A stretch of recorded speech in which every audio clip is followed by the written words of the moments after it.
Puji Tuhan, hari ini hari yang spesial Bapak Ibu, hari kenaikan Tuhan Yesus ke surga. Setelah bangkit selama 40 hari, tadi seperti yang Ibu sudah sampaikan ya, hari yang istimewa. Karena apa? Tuhan Yesus naik ke surga menyediakan tempat buat kita. Tapi di Firdaus itu hanya sementara, Bapak Ibu, bukan untuk selama-lamanya. Bukan untuk selama-lamanya. Jadi Bapak Ibu mungkin bingung, loh kok begini? Ajaran apa ini? Jangan-jangan sesat ini. Pak Pendeta udah deg-degan aja nih. Aduh, bahaya ini. Aduh, tidak ya Bapak Ibu ya. Saya cinta Alkitab, saya cinta Tuhan Yesus ya. Jadi semua berdasarkan Alkitab Bapak Ibu. Nah Bapak Ibu, kita akan melihat janji sebelum kenaikan Tuhan Yesus. Kenapa? Karena selama 40 hari Tuhan Yesus itu berkeliling lagi. Ya, dengan tubuh usai kebangkitan, dengan tubuh kemuliaannya. Dia berjalan, bertemu dengan banyak orang, bahkan ada dengan 500 orang. Jadi bukan diam-diam, ngumpet-ngumpet gitu, enggak. Justru di momen 40 hari ini adalah momen penting. Karena apa? Di Alkitab kita 40 hari ini adalah masa transisi. Ingat bangsa Israel 40 hari di Gurun Sinai sebelum masuk ke tanah perjanjian. Tuhan Yesus sebelum memulai pelayanan 40 hari berpuasa. Dan memerintah sebagai raja selama 40 tahun. Ya, bangsa Israel 40 tahun di Gurun Sinai sebelum masuk ke tanah perjanjian. Jadi 40 ini arba'in dalam bahasa Ibrani ya. Ini adalah periode ujian. Periode pemurnian. Periode transisi. Dan Tuhan Yesus transisi pokoknya dari apa? Sebagai juru selamat menjadi Raja. Nah, sebelum kita mulai, mari kita satu dalam doa. Bapa di surga, pakai mulut hamba-Mu ini Tuhan untuk menyatakan kebenaran-Mu, dan biarlah Roh Kudus memantraikan semua. Mari kita lihat janji sebelum kenaikan Tuhan Yesus ke surga. Pertama-tama di Lukas 24, pasti Bapak Ibu sudah tahu ini dalam perjalanan ke Emmaus. Tuhan Yesus bercerita kepada dua orang. Ia berkata kepada mereka, inilah perkataanku yang telah kukatakan kepadamu ketika aku masih bersama-sama dengan kamu, yakni bahwa harus digenapi semua yang tertulis tentang aku dalam kitab Taurat Musa dan kitab Nabi-Nabi dan kitab Mazmur. Artinya seluruh perjanjian lama. Alkitabnya orang Yahudi. Jadi Bapak Ibu, setelah Tuhan Yesus bangkit, Tuhan Yesus mengajarkan seluruh Alkitab perjanjian lama. Dan kalau Bapak Ibu lihat di ayat 45, dia tulisnya apa? Lalu ia membuka pikiran mereka sehingga mereka mengerti kitab suci.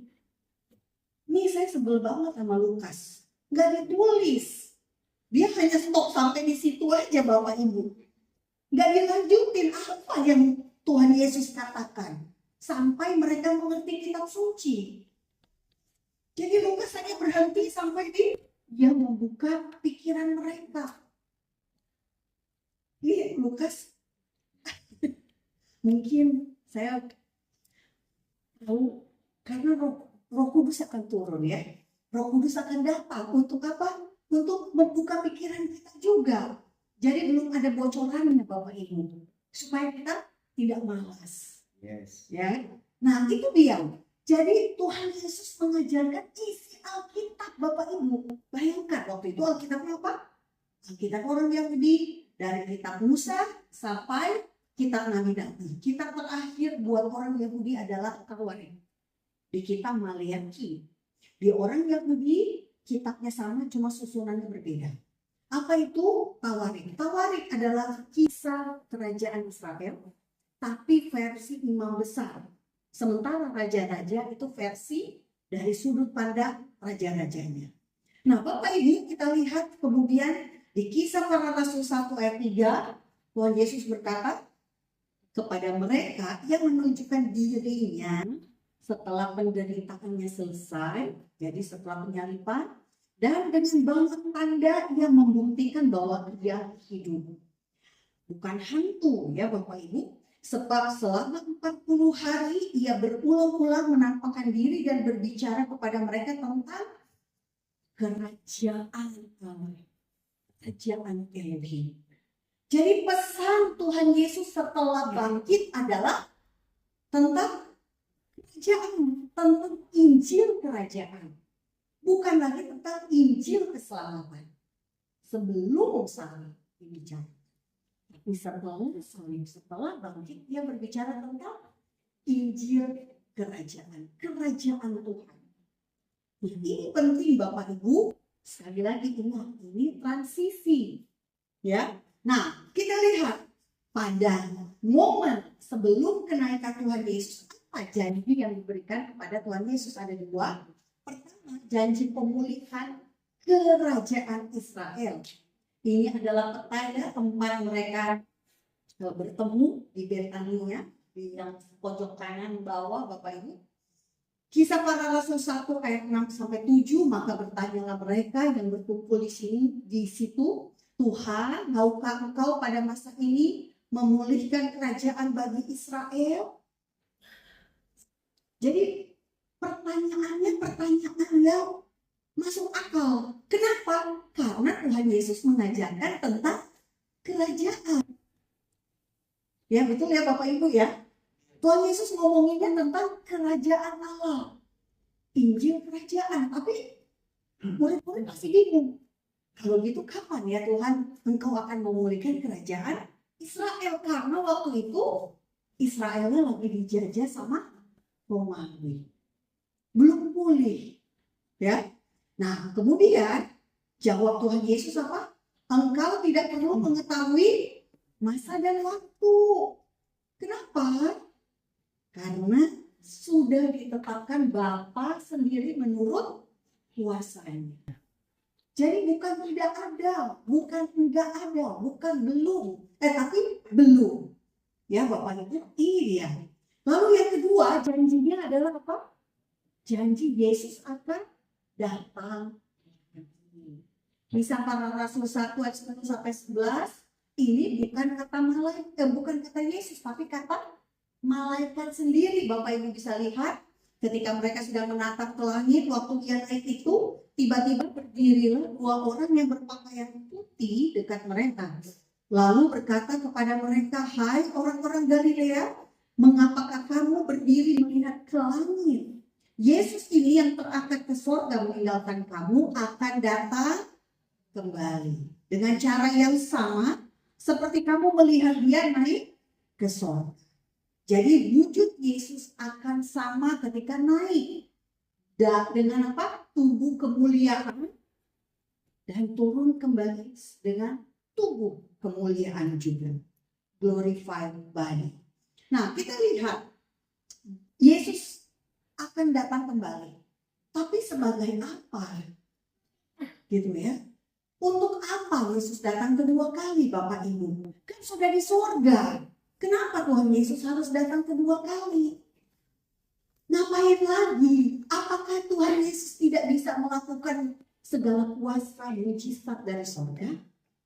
Mungkin ada nggak Bapak Ibu pernah terpikirkan kayak gitu? Untuk apa Tuhan Yesus datang kembali? Kan kita juga mati bisa ketemu Tuhan. Benar nggak? Ternyata Bapak Ibu, Yesus akan datang sebagai Raja. Bahkan yang menarik, yang saya surprise, kaget gitu ya. Karena apa? Di sini dikatakan, aku berkata kepadamu, Matius 16 ya ayat 28, sesungguhnya di antara orang yang hadir di sini ada yang tidak akan mati sebelum mereka melihat Anak Manusia datang sebagai Raja dalam kerajaannya. Jadi cepat banget gitu loh kesannya. Karena yang melihat Tuhan Yesus ini manusia-manusia biasa yang umurnya terbatas. Tapi kok Tuhan Yesus bilang tidak akan melihat Tuhan datang kembali sebagai Raja. Nah, kita akan lihat apa maksudnya. Lalu dikatakan di Lukas 23 ayat 42 sampai 43. Ini perkataan penjahat yang ada di salib, di Golgota, di sebelahnya Tuhan Yesus. Ia berkata begini, Yesus, ingatlah akan aku apabila engkau datang sebagai Raja. Dia punya pengetahuan tentang sosok Yesus, Yeshua. Karena Yeshua dalam bahasa Ibrani artinya Tuhan menyelamatkan. Jadi dia berkata, Yeshua, gitu ya, Tuhan yang menyelamatkan, ingatlah akan aku apabila engkau datang sebagai Raja. Nah, apa yang dikatakan Tuhan Yesus? Kata Yesus kepadanya, aku berkata kepadamu sesungguhnya hari ini juga engkau akan bersama-sama dengan aku di dalam Firdaus. Firdaus, tempat orang benar menunggu kebangkitan. Tempat orang benar menantikan kembali hidup, masuk dalam hidup yang kekal. Yohanes 14 ayat 3 dan 18. Tuhan Yesus berkata, aku akan datang kembali dan membawa kamu ke tempatku, supaya di tempat di mana aku berada, kamu pun berada. Datang kembali kepadamu. Wahyu 22 ayat 7, sesungguhnya aku datang segera. Berbahagialah orang yang menuruti perkataan membuat kitab ini. Wahyu 22 ayat 12, ini wahyu adalah wahyu dari Tuhan Yesus sendiri yang sudah di sorga tapi memberikan pewahyuan kepada Rasul Yohanes. Wahyu 22 ayat 12, sesungguhnya aku datang segera dan membawa upahku untuk membalaskan kepada setiap orang menurut perbuatannya. Jadi perbuatan juga penting Bapak Ibu. Iman tanpa perbuatan gak cukup hanya sekedar percaya, tapi tidak ada perubahan dalam perbuatannya. Jahat terus, gak berubah. Atau pikirannya tidak tertransformasi, tidak terjadi metanoia, perubahan pikiran. Nah, kita lihat maksud dari Matius 16 ayat 28. Kenapa Tuhan Yesus bilang, aku berkata kepadamu sesungguhnya di antara orang yang hadir di sini ada yang tidak akan mati sebelum mereka melihat Anak Manusia datang sebagai Raja dalam kemuliaan. Setelah kebangkitan Tuhan Yesus, Bapak Ibu, statusnya Yesus adalah Raja. Dia sudah menyelesaikan karya keselamatan di kayu salib. Tuhan Yesus sudah memberikan kepastian kepada orang yang percaya keselamatan dan hidup yang kekal. Namun ada Roh Kudus. Karena itu Tuhan Yesus harus naik dulu ke sorga supaya Roh Kudus turun. Gunanya apa Roh Kudus? Lukas 24 ayat 26. Bukankah Mesias harus menderita semuanya itu untuk masuk dalam kemuliaannya? Jadi transisi Bapak Ibu. Dan sekarang Tuhan Yesus sudah di sorga, Roh Kudus sudah turun. Dan kita akan menantikan kedatangan Yesus yang kedua kali. Roh Kudus untuk apa? Bapak Ibu sendiri bisa baca ya. Kita 10 hari lagi Pentakosta. Kisah Para Rasul 1 ayat 8, tetapi kamu akan menerima kuasa kalau Roh Kudus turun ke atas kamu.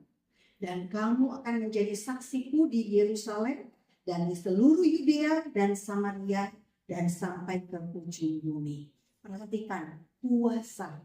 Kenapa Bapak Ibu harus punya kuasa? Karena Bapak Ibu tujuan keselamatannya adalah sebagai Raja. Tujuan keselamatan, tujuan iman kita Bapak Ibu adalah duduk memerintah dengan Yesus sebagai Raja. Kita lihat ayatnya. Ya Bapak Ibu, jadi kita orang Kristen bukan orang Kristen yang biasa-biasa aja. Kita diberikan apa tadi? Kuasa. Kisah Para Rasul 1 ayat 8. Kuasa. Kuasa artinya apa? Otoritas. Otoritas atas apa? Atas hidup kita. Kita punya Roh Kudus sehingga harusnya hidup kita tidak babak belur. Tidak jatuh bangun, jatuh lagi. Nggak bangun-bangun. Nggak kayak gitu orang Kristen. Tumpang tangan, sakit, sembuh. Itu janji Tuhan. Usir setan, setannya keluar. Tapi banyak orang Kristen hidupnya dalam kesetanan. Enggak di sini ya Pak Gembala ya. Enggak ya.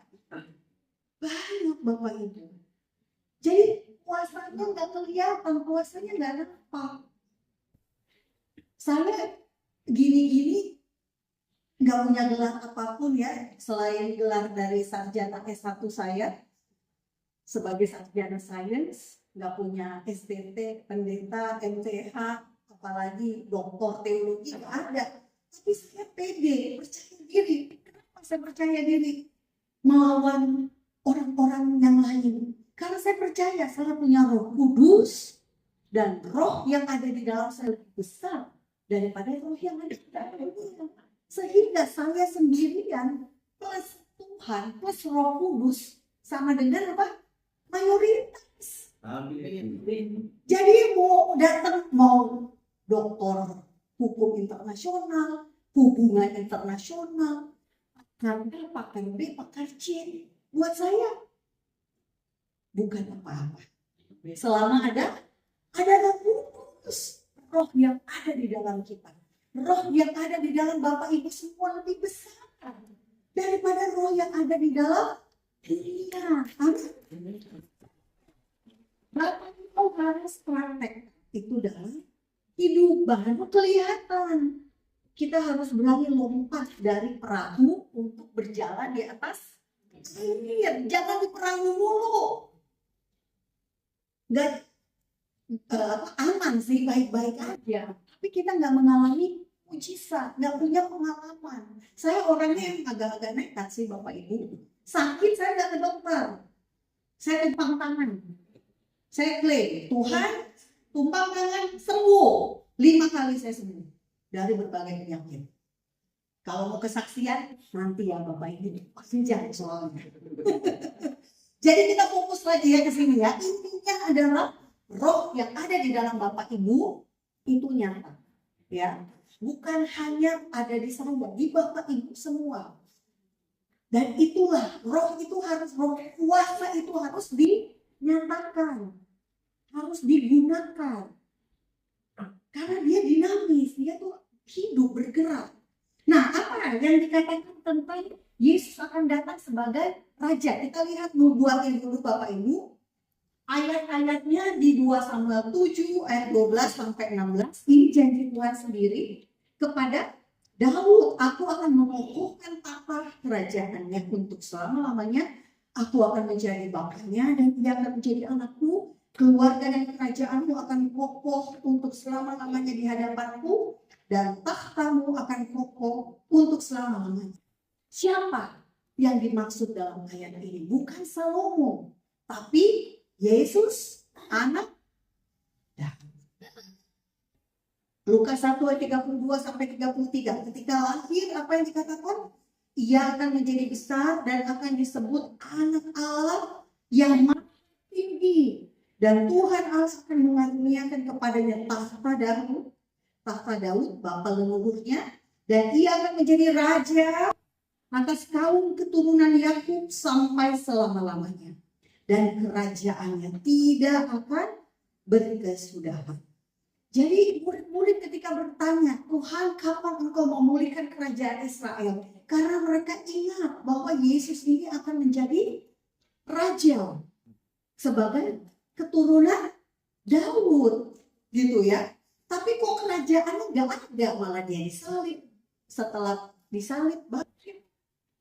Tapi kok belum pulih-pulih nih, gitu ya. Nah kita lihat nubuat pemulihan Israel modern. Markus 13 ayat 28 sampai 29. Tuhan Yesus berkata di dalam perikop tentang kedatangan anak manusia. Tanda kesudahan akhir zaman. Di sini dikatakan, tariklah pelajaran dari perumpamaan tentang pohon ara.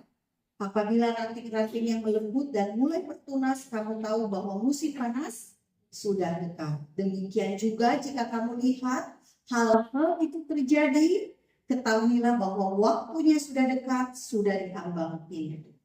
Nah, musim panas itu sudah terkenal.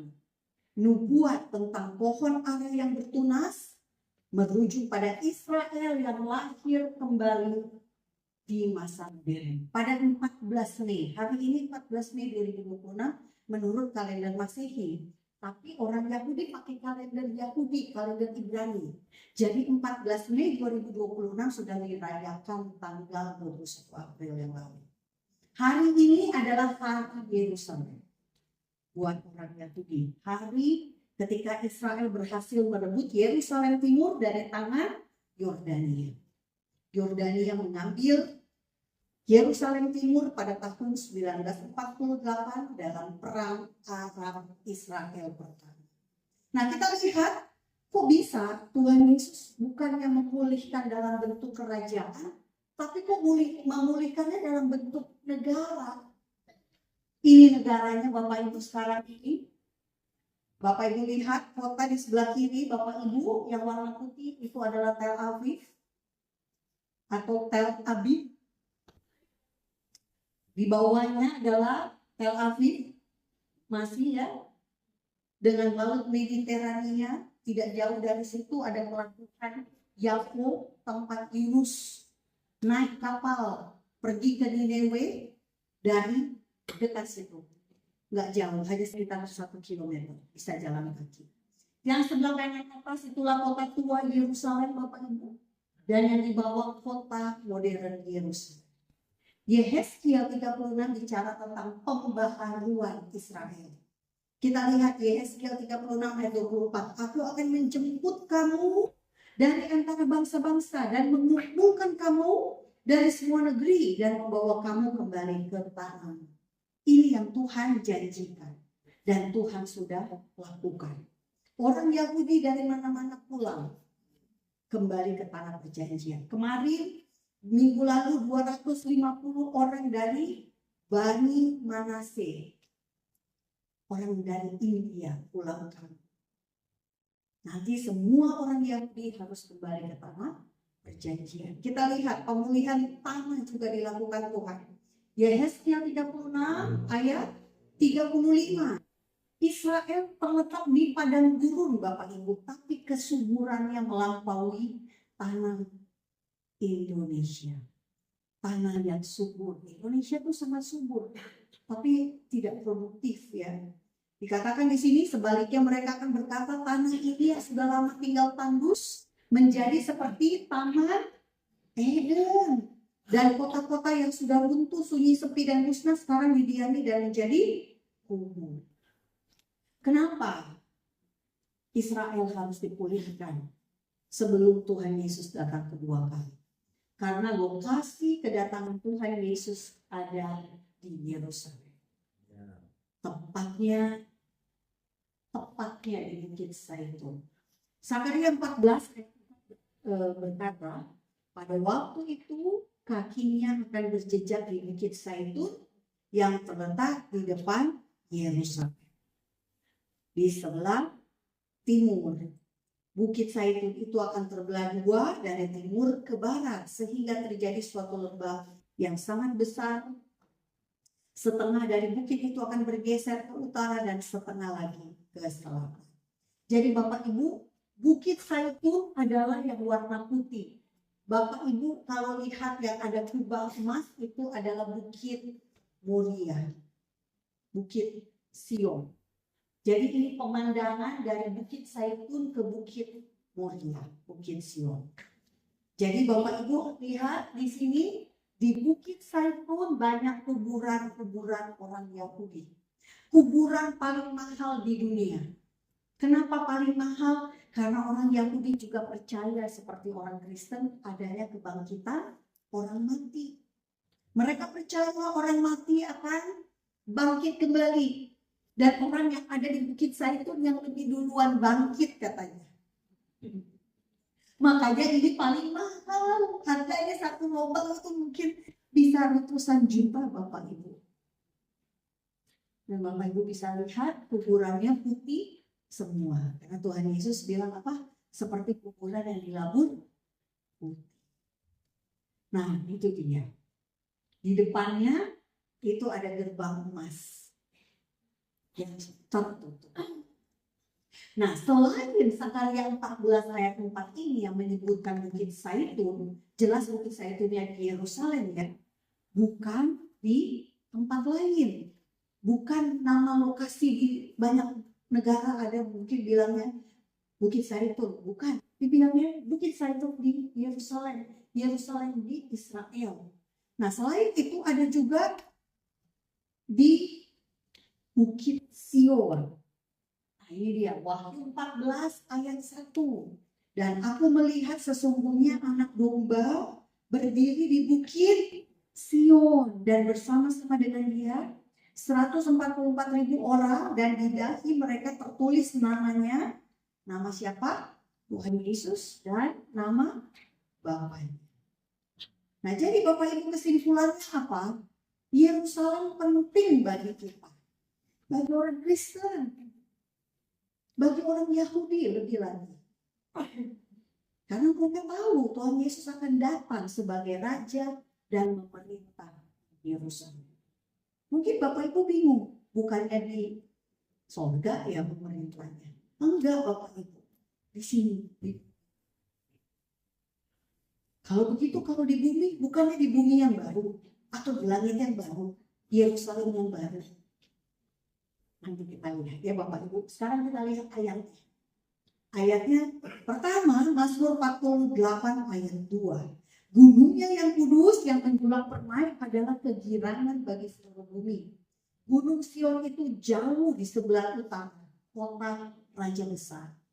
Inilah yang dikutip nanti di Matius 5 ayat 34 sampai 35. Tuhan Yesus memberikan nasihat, aku berkata kepadamu, jangan sekali-kali bersumpah baik demi langit karena langit adalah takhta Allah, maupun demi bumi karena bumi adalah tumpuan kakinya, ataupun demi Yerusalem karena Yerusalem adalah kota Raja Besar. Raja siapa? Raja Yesus. Karena itu Bapak Ibu, Mika 4 ayat 7b Bapak Ibu bisa lihat, Tuhan akan menjadi raja atas mereka di gunung Sion dari sekarang sampai selama-lamanya. Itulah mengapa iblis sangat anti-Sionis. Karena Sionis artinya orang yang pulang kembali ke Sion. Sion nama lainnya apa? Yerusalem. Iblis tidak mau orang Yahudi pulang. Iblis tidak mau orang Yahudi tinggal di Yerusalem. Kenapa? Karena Yerusalem adalah kota Raja Besar. Orang Yahudi nanti akan melihat Yesus datang. Dunia tidak mau Yerusalem menjadi milik Israel. Karena apa? Iblis adalah bapa segala dusta.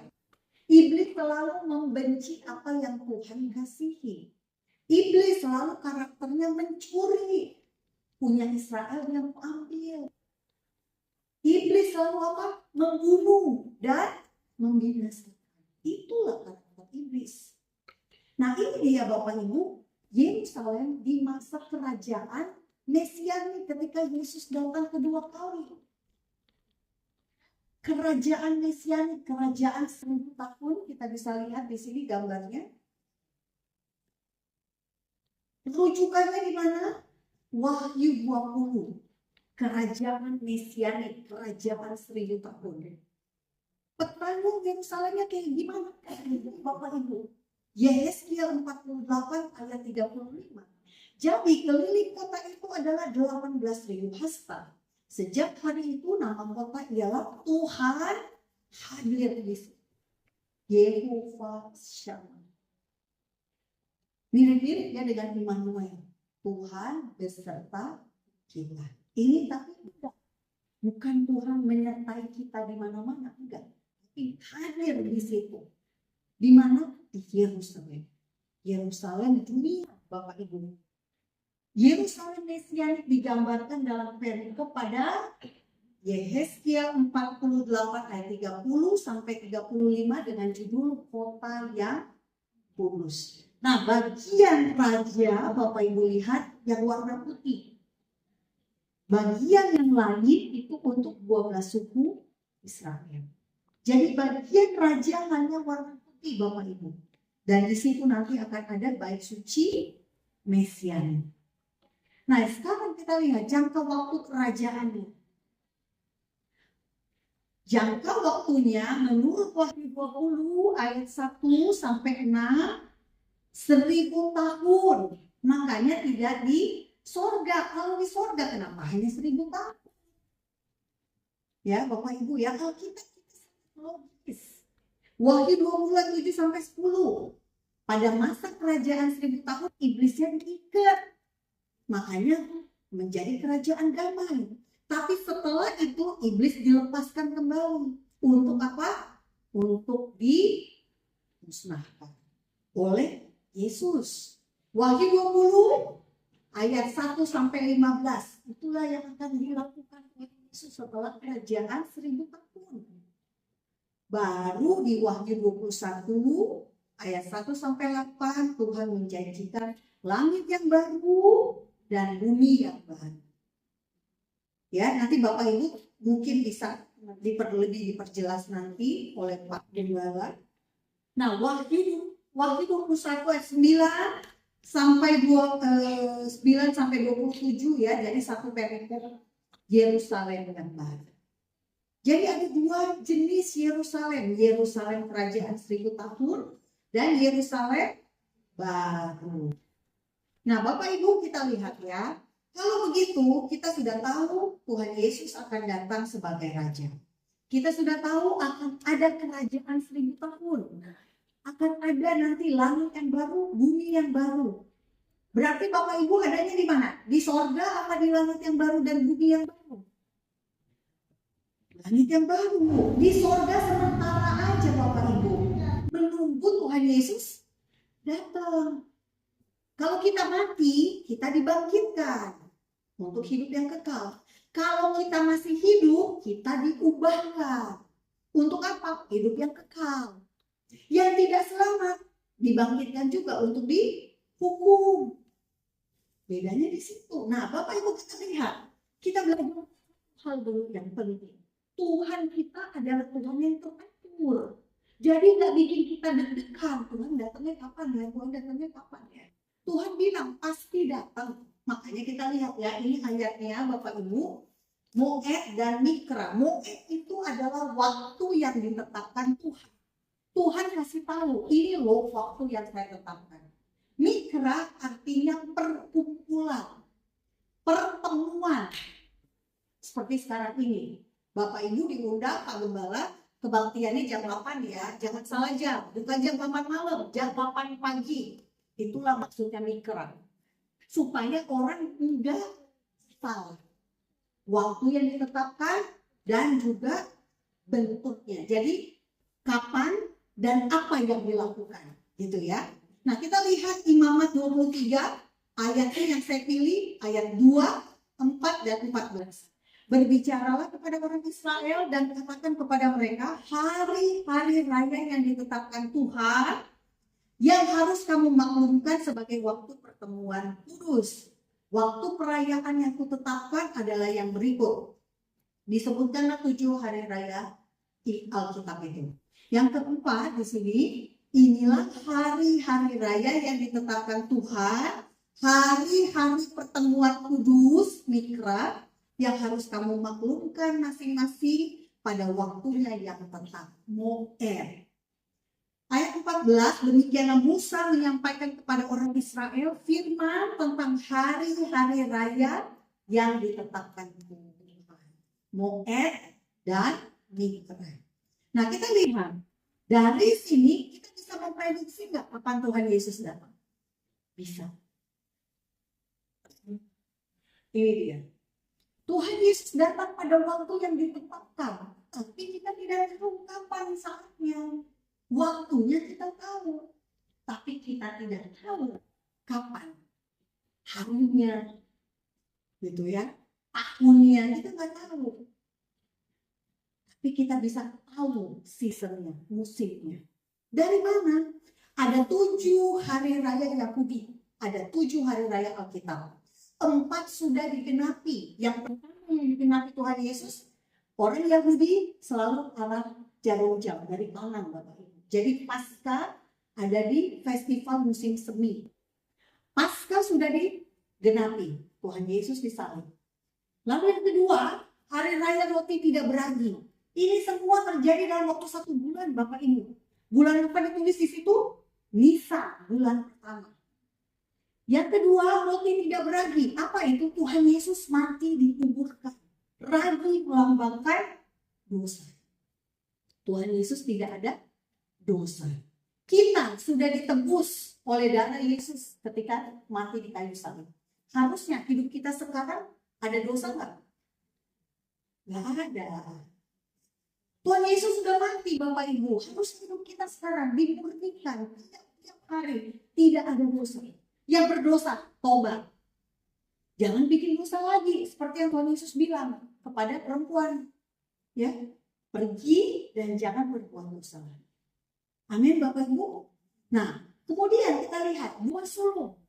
Apa artinya buah sulung? Ini bukan persembahan, tapi Yesus sebagai buah sulung yang pertama bangkit dari antara orang mati dan tidak mati lagi. Itulah yang akan Bapak Ibu alami. Bapak Ibu kalau mati, Bapak Ibu dalam Yesus hidup benar, Bapak Ibu akan bangkit lagi untuk hidup yang kekal, bukan kebinasaan kekal. Bedanya di situ. Lalu apa? Kita akan lihat Pentakosta. Sudah digenapi. Nah, di antara buah sulung dan Safuot, Pentakosta ada kenaikan Tuhan Yesus yang kita peringati. Jadi Bapak Ibu sudah ada. 3 lagi belum. Dan itulah yang kita nantikan. Perhatikan Bapak Ibu, hari raya Yahudi hanya 2 musim. Musim semi dan musim gugur. Di antara musim semi dan musim gugur ada musim panas. Ingat tadi Tuhan Yesus ngomong tentang buah pohon ara yang bertunas di musim panas. Israel lahir kembali di musim panas. Artinya Israel lahir kembali sudah 78 tahun yang lalu, Bapak Ibu. Artinya kedatangan Tuhan Yesus sudah semakin dekat. Taunya dari mana? Karena habis musim panas masuk ke musim gugur. Dan kita akan mengalami yang namanya peniupan serunai. Peniupan serunai itu apa? Peniupan sangkakala. Sangkakala dibunyikan malaikat. Sangkakala akan dibunyikan oleh malaikat, bukan manusia. Nama Bapak Ibu dan saya ada nggak di sana? Ada nggak? Itu yang harus kita perhatikan. Peniupan serunai itulah kedatangan Yesus. Kedatangan di mana? Di awan. Karena menurut orang Yahudi, hari peniupan serunai, hari sangkakala, itulah hari penobatan raja. Kemudian hari pendamaian, menerima mahkota. Terakhir, hari raya pondok daun. Tuhan berdiam bersama dengan manusia. 40 tahun Tuhan berdiam bersama bangsa Israel di Gurun Sinai dalam apa? Kemah, dalam tabernakel. Meskipun bangsa Israel bebal, meskipun bangsa Israel keras kepala, Tuhan tetap menyembah. Nanti ketika digenapi, Tuhan berdiam bersama kita, Bapak Ibu. Jadi ada 3 hari raya yang belum digenapi Tuhan Yesus. Tapi akan digenapi enggak? Pasti. Jadi kalau ditanya, kita tahu enggak kedatangan Tuhan Yesus kapan? Kita tahu musimnya. Musimnya apa? Peniupan sangkakala. Karena sesuai dengan ayat kita. Bapak Ibu baca di Matius 24. Nanti Pak Gembala yang ngajarin. Matius 24, peniupan sangkakala, orang-orang pilihan dikumpulkan. Itulah yang dimaksud. Ya, jadi Bapak Ibu, ini bukan cocokologi. Kita ngikutin cara berpikirnya Tuhan. Makanya Tuhan bilang akan tiap sedia. Berjaga-jaga. Kita tahu Tuhan Yesus bilang, aku datang seperti pencuri. Kita tahu pencuri datang malam hari. Ya, waktunya, musimnya kita dikasih tahu. Nah, kalau ditanya, kita bisa prediksi bulannya nggak? Bisa. Karena peniupan sangkakala itu selalu di bulan September atau Oktober. Ya, Bapak Ibu bisa lihat bulan Tisri, September atau Oktober, lingkaran yang warna birunya. Tahunnya bisa nggak? Nggak bisa. Karena itu Tuhan sendiri yang ada. Ya, jadi jangan salah, jangan bilang, oh berarti September tahun ini nih. Nggak tahu. Tapi kita tahu semua yang ditetapkan Tuhan tadi, Moed dan Ikrar pasti digenapi. Karena apa? 4 sudah digenapi, Bapak Ibu. Nah, kenapa? Kita penting tahu karena tujuan keselamatan Bapak Ibu sekali lagi bukan hanya mati, masuk surga, bukan hanya itu. Tujuan keselamatan Bapak Ibu pertama, Wahyu 20 ayat 6. Memerintah sebagai raja di Yerusalem Mesiani. Mari kita baca sama-sama supaya apa? Dari pendengaran iman timbul. Mari 1, 2, 3. Bahagia dan kuduslah ia yang mendapat bagian dalam kebangkitan pertama. Kematian yang kedua tidak berkuasa lagi atas mereka, tetapi mereka jadi iman Allah dan Kristus. Dan mereka akan memerintah sebagai raja bersama-sama dengan dia 1000 tahun lamanya. Jadi Bapak Ibu, kalau kita dibangkitkan, maka kita akan ada di mana? Yerusalem, kerajaan 1000 tahun. Tujuan kita di situ dulu Bapak Ibu. Tapi itu belum selesai. Setelah 1000 tahun, ingat Bapak Ibu, ya Alkitab semua kata tahun, hari 3 malam beneran 3 hari 3 malam. 40 tahun beneran 40 malam. Orang bangsa Israel Selatan, Yehuda dibuang ke Babel 70 tahun benar-benar 70 tahun. Israel diperbudak di Mesir 430 tahun benar-benar 430 tahun. Ya, berarti 1000 tahun betul-betul 1000 tahun. Ada kata 1000 tahun 6 kali disebut dalam Wahyu 20. Setelah itu baru kita masuk ke langit yang baru, bumi yang baru, Yerusalem. Di situ Bapak Ibu ngapain? Kita baca bareng-bareng Wahyu 22 ayat 5, 1, 2, 3. Dan malam tidak akan ada lagi di sana. Dan mereka tidak memerlukan cahaya lampu dan cahaya matahari, sebab Tuhan Allah akan menerangi mereka dan mereka akan memerintah sebagai raja sampai selama-lamanya Bapak Ibu. Jadi beda. Yang tadi apa yang pertama? 1000 tahun. Yang kedua selama-lamanya. Ini ada di Alkitab Bapak Ibu. Jadi kita baca Alkitab dan ingat wahyu adalah wahyu dari Tuhan Yesus sendiri. Amin. Nah, jadi terakhir Bapak Ibu, apa yang harus kita lakukan? Kita lihat Wahyu 17 ayat 14. Mari kita baca sama-sama lagi 1, 2, 3. Tetapi anak domba akan mengalahkan mereka, karena dia adalah Tuhan di atas segala Tuhan dan Raja di atas segala Raja. Mereka bersama-sama dengan dia juga akan menang. Yaitu mereka yang terpanggil, telah dipilih, dan yang setia. Bapak Ibu sudah pertama terpanggil. Panggil dulu. ya, dari dunia Bapak Ibu ada sebagai orang percaya. Lalu yang kedua apa? Bapak Ibu telah dipilih. Dipilih artinya apa? Bapak Ibu berarti berbeda dengan yang di luar sana.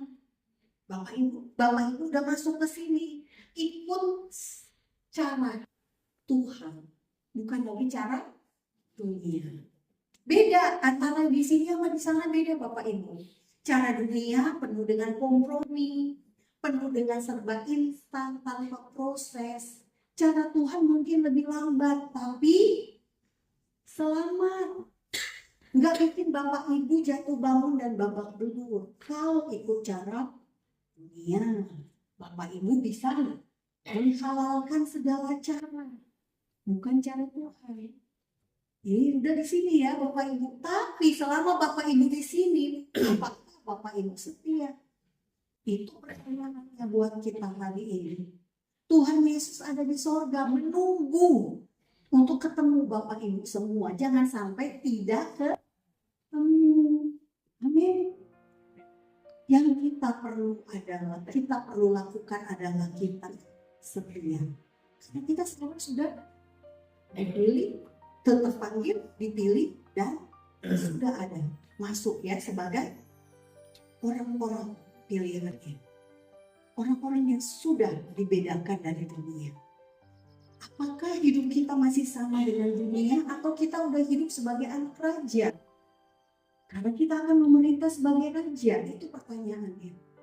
Kalau kita ada raja, maka cara hidup kita juga seperti anak raja, seperti warga kerajaan. Beda dengan dunia. Amin Bapak Ibu. Memang